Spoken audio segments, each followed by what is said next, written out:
everybody, my name is Hope and welcome back to my channel. I like musicals, they're a part of my life, and today we're going to be talking about Netflix suing the Bridgerton musical. Now, if you didn't already know, a couple of days ago, Netflix announced that they will be suing Barlow and Bear, the musical duo who wrote the Unofficial Bridgerton Musical, because of copyright infringement on Bridgeton, the Netflix show. Netflix has essentially claimed that Barlow and Bear had gone too far and done things that weren't authorised by Netflix, and that's what we're going to get into today. Now, before I get into this video, I just want to say no hate to anyone involved. I love Barlow and Bear, I love Netflix, you know, this is like an objective view mostly, and just to let people know about the whole situation. So, without further ado, let's get into it.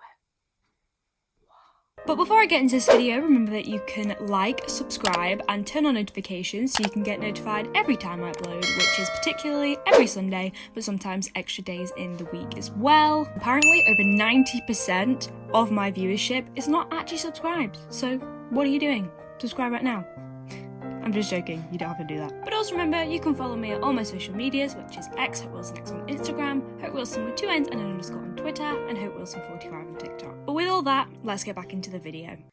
Okay, so let's start with what is the Bridgerton musical. Now, if you didn't know, Abigail Barlow and Emily Bear are a 20 and 23-year-old composing duo from the USA. Emily was a child prodigy in piano, and Abigail is a singer-songwriter. Now, the two of them did not know each other before the Bridgerton musical, but it was the Bridgerton musical that brought them together and led them to success. Now, Abigail Barlow essentially posed the question of what if Bridgerton was a musical, and created songs on her TikTok page surrounding that, and they went viral. Essentially, things grew from there. She kept doing it, and then she ended up teaming up with Emily Bear to create an entire cast album. This cast album ended up winning a Grammy for Best Musical Theatre Album of the Year, and is the only musical to ever originate off of a social media platform and win a Grammy. And Netflix had very much stood back and observed. But eventually, a couple of days ago, they decided that it had gone too far. So I'm assuming most people know what Netflix is, but just in case you don't, Netflix is a streaming platform where you can watch a ton of different shows. This is not sponsored if you're wondering, because it sounds like it is. But one of the shows that Netflix shows is Bridgerton. Now, Bridgerton is a Regency-inspired romance television show based off the books by Julia Quinn. Now, the Bridgerton musical is based off the first series of Bridgerton, which is also based off the first book by Julia Quinn, The Duke and I. And I want to make it clear that even though Julia Quinn wrote the books, it's Netflix that owns the rights to Bridgerton because they bought it off her. Which also means that Netflix is the only people that hold the rights to produce, create, and share Bridgerton-based things, such as music and merchandise and all of that other stuff. So Netflix are the only ones who officially and legally own the rights to do that. Now, when Barlow and Bear initially started creating the Bridgerton musical, it was just for fun. There was no harm in it. It was not claiming to be part of the Bridgerton world. It was just creating online. Like, it was just content created online that could be deemed under fair use. Now, you'll find that fair use is a very vague term that people will use in order to try and escape copyright infringement. You'll find with a lot of things like fan fiction. If you don't know what fan fiction is, it's the universes of books that already exist and people writing their own versions of the stories. People say it's fair use because yes, even though you're using the characters, you're not really profiting off it or creating content that you're claiming to be part of the universe. That makes sense. But as the Bridgerton musical progressed and they announced that they were going to be doing an album, this was when fair use started to be stretched. And Netflix did nothing to really stand in Barlow and Bear's way, and they even communicated that with them. Netflix had actually promoted a couple of Abigail's TikToks on their Twitter page and had essentially said to the two of them, we are not authorizing you creating this, but we're not going to stand in your way. And essentially what Netflix is saying in that is that we are giving you consent to make this happen. However, we are not giving you the rights rights to make this happen. And I think that's where the clear distinction lies. And I think Netflix's rules were also relatively simple to follow. What Netflix said they could do was they could create that album if it only the two of them that created it and were singing on the album. And they gave consent for 1, possibly 2 live performances. I think there was an initial performance of 1 or 2 of the songs and some of their own content, which they authorised, and then a charity performance that was in London, which was also authorised by them. They weren't giving them the rights, but they were saying, yes, you can do this, and that's it. And so the rules were quite set in stone, and that was what's clear, and everyone seemed to be in the loop about that. The problem was after this live performance in London, Barlow and Bear announced that they were going to do a live show at the Kennedy Centre with a variety of Broadway actors and actresses performing the album of the show. And Netflix did not give consent for this to happen. This performance ended up happening not that long ago, but at this performance, they were profiting off of Bridgeton. Apparently they were selling Bridgerton themed merchandise, and they were doing something that blatantly broke the rules of the contract that they had with Netflix. And Netflix are basically saying that they stretched fair use by breaking the rules that they had set in place for them. They said that they weren't allowed to profit themselves off of the show. They said the only people that were allowed to sing it were Barlow and Bear, and they weren't allowed to do any other performances if it wasn't authorised by Netflix. And they ignored all of those rules. Apparently Netflix also offered Barlow and Bear a license to do more performances that would adhere to their rules and give them permission to do this live show that they were wanting to do at the Kennedy Centre, and the two of them actually turned it down. Now, for what reason, I don't know, but it seems like Barlow and Bear were given the opportunity to do this legally and they chose not to. And this was where Netflix were like, we've had enough, we're going to sue you. Now, I'm not entirely sure the reasons why Netflix have chosen to sue Barlow and Bear. I feel like it has come a little bit out of left field, but I'm not saying that it wasn't unwarranted.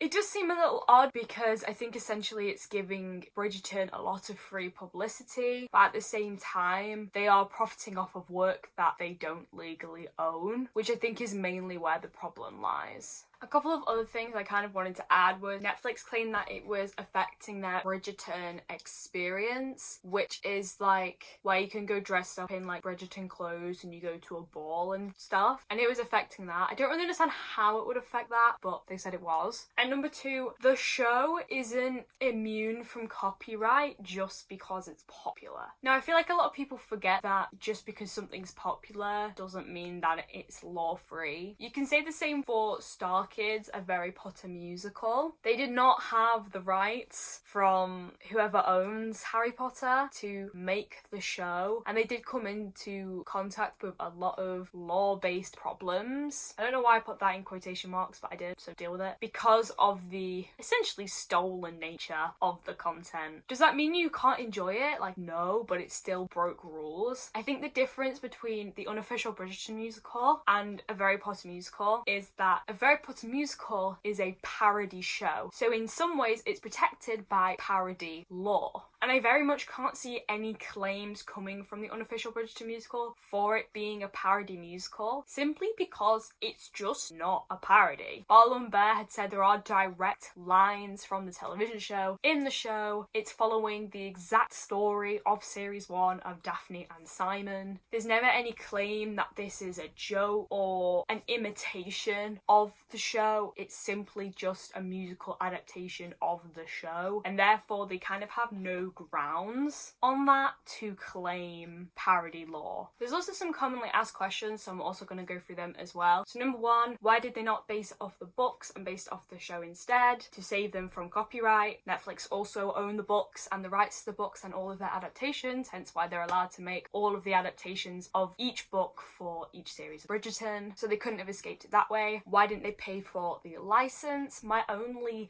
guess was that they may have not been able to afford it. But with that, I think it would probably make sense that they would have just cancelled all the performances. And I think they probably knew that they were taking a risk in not cancelling them and not having a license. Number 3, why did the Kennedy Center allow the performance when they didn't have a license from Netflix? I'm assuming that the Kennedy Center didn't know, and probably just assumed that they would have one because they'd done previous performances. But obviously those performances were for charity, so they weren't earning money off of that for themselves, and therefore it hadn't really been a problem before. Number 4, what kind of merch were they selling? This was a bit of a grey area from what I tried to find. It seems like they were actually selling Barlow and Bear merchandise, but the fact that it was Barlow and Bear merchandise attached to Bridgeton, I think is where the copyright issues lie there. And number 5, why didn't Netflix sue them earlier? And I think this is the question where things are very, very unclear. I think essentially Netflix was setting out rules and Barlow and Bear were following those rules. They never really deemed it necessary to sue them.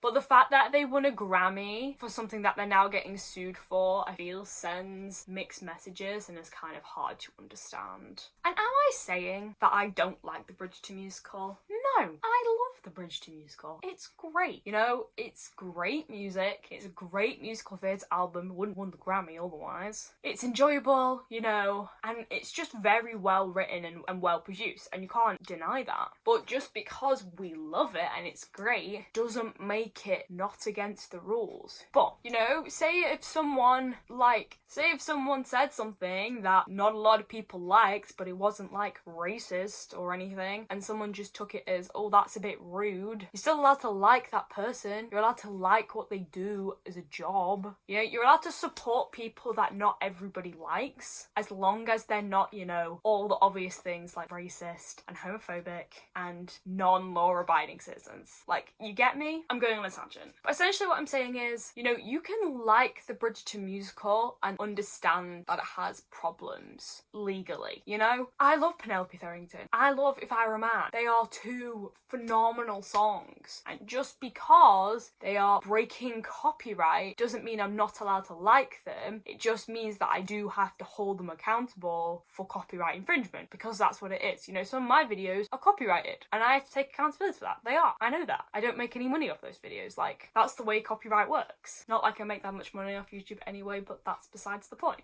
But I just think essentially in this situation, Netflix are in the right. You know, they own the right to create content around Bridgerton. They gave some of their blessing, but not a legal blessing for Barlow and Bear to do what they did. And then when they didn't give their blessing and they went through with it anyway, that is their fault. You can't hold Netflix accountable for that. Just because they didn't call it out straight away doesn't mean that they're not legally allowed to call it out now, because they still own the rights to it and it's Netflix's decision to do what they want, and you can't really contest that. But I think that is all the information that you're going to need in order to learn about this whole situation. So, what do you think? Do you think that Barlow and Bear are in the right? Do you think Netflix are in the right? I do love Barlow and Bear, but I do think Netflix are in the right in this situation. Leave your comments down below and let me know, because I'd love to hear everyone's views on it. If you have any more information on it, that would be really useful for not just me, but people in the comments and